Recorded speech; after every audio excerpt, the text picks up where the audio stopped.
Matt, there was a huge gathering of world leaders this week to discuss nuclear security.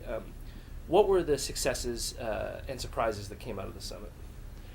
Well, I think there were a package of relatively modest successes, but there were also, I think, some real challenges that led to some disappointments, at least from my perspective. The real successes were a number of countries announcing that they already had gotten rid of all the weapons usable material on their soil, or that they were going to get rid of particular stocks before the next summit in 2014.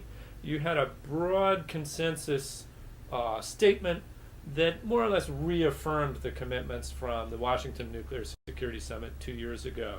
And a few new items, but not much in the way of real new commitments. The important commitments were coming out of the national statements by and large.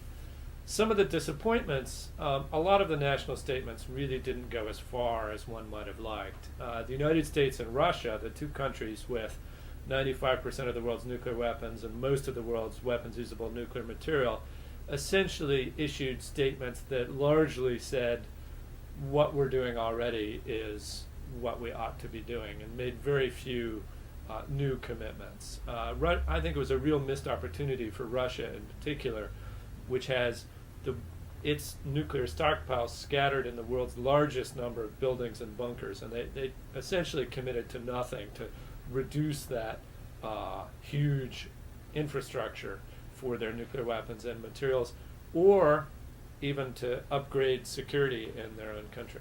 Can you talk a little bit about the threat and how it may have changed since the first nuclear security summit, and how you see it evolving in the next few years?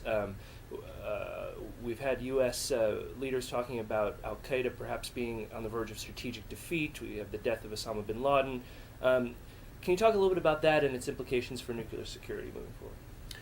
Well, I think there's really good news and some bad news. I think the really good news is that the risk that al-Qaeda itself would be able to put together a project as complicated as a nuclear bomb project probably has been substantially reduced. Not eliminated, but substantially reduced. Why do I say not eliminated?